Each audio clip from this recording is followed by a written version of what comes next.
accident foarte grav acum câțiva ani, cu 2 morți. Produs pe o navă, deci 2 lucrători intră într-un tank, într-un spațiu închis, ca să spunem așa, da? Și fiind vară și foarte cald, compartimentul aproape închis, doar cu foarte mici ieșiri, au găsit de cuvință, și aici e clar, cauza este neștiința, instructajul defectuos, erau lucrători de la o firmă subcontractoare, dar activau pe teritoriul șantierului nostru, s-au răcorit cu furtunul de oxigen. Deci au făcut. Au deschis furtunul de oxigen de la aparatul oxiacetilenic și au început să se răcorească pe salopete. Salopete foarte murdare de ulei. Mă rog, un tip avizat cât de cât știe că oxigenul în contact cu grăsimile produce explozie. Nu s-a întâmplat o explozie. În schimb, după ce s-au răcorit bine, au conectat la loc aparatul autogen și ce-au făcut? L-au aprins. În momentul ăla, deja, oxigenul din hainele din salopetelor s-a aprins și au ars amândoi ca niște torțe, că după vreo 2 săptămâni au și murit. Tu ne-ai întrebat ce înseamnă să ai contact cu un asemenea accident. Deci am văzut acolo, a fost o chestie groaznică. Câteva zile n-am putut să dorm. Deci 2 oameni arși ca niște porci părliți, care au și decedat după aceea. Cauza era clară. Deci oamenii nu au fost instruiți temeinic. Și ei nu aveau cunoștințe clare despre situații de genul ăsta. Noi în Șantier am mai avut situații asemănătoare ani de zile în urmă și ei nu și erau cât de cât instruiți pe tema asta. Cât de cât? Foarte interesant. Mai puțin. De ce? Ca să vezi ce urmează. Am zis bine și nu întâmplă doar am spus cât de cât. La câteva luni după întâmplarea asta, cu o navă nouă în construcții, apare un incident asemănător, fără rezultate dezastroase de la primul, dar asemănător. În sensul că un subcontractor pleacă la masă, nu. Era o sâmbătă, să lucra suplimentar. Și dimineață băieții aveau furtunile trase undeva pe navă, ca să nu mai facă el să urci 7 etaje și să coboare, cam asta înseamnă pe o navă, și a deschis și gazul și oxigenul de jos și la aparatul care l-avea sus. Bineînțeles că acolo dramul de fatalitate a făcut că cineva să joace la pârghie, era vrut să fie deschis, nu avea capul cuplat pe el, da? Și până s-au dus ei în zonă, ceva degajări de gaze au existat, da? Au aprins un aparat, a avut o explozie, noroc că a fost un spațiu destul de larg, câțiva oameni au fost aruncați la pământ, fără să fie niciunul afectat. Dar cauza era cam aceeași, în sensul că se lucra, deci nu erau instruiți temei pe partea cu gaze. Care a fost urmarea pentru a elimina asemenea cauze? Am cerut, apropo de CSSM, după ce s-au analizat toate situațiile astea, ca instructajul ăla pe care îl face maestru, lunar sau săptămânal, și care era mai puțin controlat de cineva. Că mai sus zicea, băi, băieți, aveți fișele, poftiți tema 7, care se referă la incendii sau nu știu ce, semnați că v-am instruit. Și băieții semnează și pleacă. Și atunci am spus, ca să fie pierderea mai mică pe tema asta, procedăm în felul următor. O dată pe lună,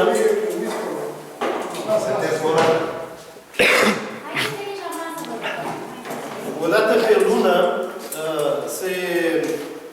se ia măsura ca, în cadrul compartimentului de protecție a muncii, maestru, împreună cu grupul de oameni pe care îi conduce, este prezent acolo și face instructajul în prezența unui reprezentant de la Sănătate și Securitate de Muncă. Ce înseamnă asta? Că, de fapt, un reprezentant de la serviciu specializat, nu poți să-ți permiți ca maestru să nu faci prelucrarea așa cum trebuie a materialului. Dar să aveți mai departe. Chiar un reprezentant al serviciului specializat face acea prelucrare și face discuția una interactivă. Deci o oră să pierde cu ghilimele de rigoare în sensul pozitiv, ca să investi cu oameni. Aceleași metode clasice, care s-ar putea să fie plictisitoare pentru... Nu. Deci se merge într-un cadru interactiv, în sensul că îl întreabă pe individ. Băi, tu ce ai înțeles? Care ar fi pe tema asta? Care e părerea ta? Ce ai văzut? Ce n-ai văzut? Și la altceva. Ce alte metode să mai folosim? Pentru că acest discurs... Vizual. Noi așa am făcut. Noi luăm fiecare dată, fiecare zi de data de 5 ale lunii, noi, normal, cu colegi, facem numărul de protecție a muncii. Și luăm, îi ducem prin rotație și le dăm, bine, când începem după 5, până undeva până pe 15, tot cărăm așa, că pe filmul ține cam vreo 300 de ore, cam așa. Și le dăm filme care să vadă exact ce s-a întâmplat. Am avut ultimul film, a fost o chestie un tânăr fără mâini, fără picioare, a avut un accident, de la ce i s-a tras, că i-a explodat, nu a explodat. Acum o lună de zile am avut un accident rutier, a intrat printre macarale și a căzut o sarcină peste el și așa mai departe. Deci noi, filme. Ați văzut la seminar filmul ăla cu cădere de la Hățime, pe care l-am prezentat. Deci la noi lunar... Eu vreau să vă propun acum, nu ați putea să ni le dați și nouă să le punem pe site și în cadrul campaniei noastre de O să vorbesc cu să cei... încercăm să le trimitem. Noi vrem să facem acum și o campanie de asta în online, să le trimitem la oameni link-uri sau să le vadă pe YouTube când se uită la așa, să vedem și la Eu am astea. să le iau de la... Am să iau filmele de la reprezentantul nostru, de la cel de la SSM, de la Licea. Eu dau colegului de la Brăila și dăm să vedem, fără nicio problemă. Mulțumim frumos. Și ce se întâmplă? Ideea că dacă un număr atât de mare de Lucrătorii mulți la care noi vrem să ajungă informația, nu prea au de-a face cu mail-uri, cu link-uri, cu calculatoare, cu... Nu, unii nu, dar știi ce se mai întâmplă? Mai Nu au unii, copii, cei mai mulți mai nu. au... Am copii, dar degeaba vede copilul, că trebuie să vadă el, știi? Atunci, deci încă n-am ajuns în epoca în care informația să fie indusă numai așa informatic. Mai degrabă, am prezentat un film undeva, deci am dus într-un cadru organizat și învățat. Apropo legat de seminarii care am făcut aici, a fost o chestie pentru ei deosebită. Deci i-am adus aici și mai forțat câteodată, mai plimbat, mai așa, au fost la cursuri și au învățat câte ceva. N-am avut ce să fac. Tu le-ai mai pus ca și pe noi acum, mai scrii pe hârtie ceva, mai nu știu ce, nu că-ți fac monedă, dar așa le-ai făcut. Și atunci au învățat și au spus într-un final. Deși eu am fost prima dată, nu chiar foarte plăcut impresionat. Să băi, ne pune la treabă, ne pune să gândim, că eu mergem un weekend la Brandă, la relaș.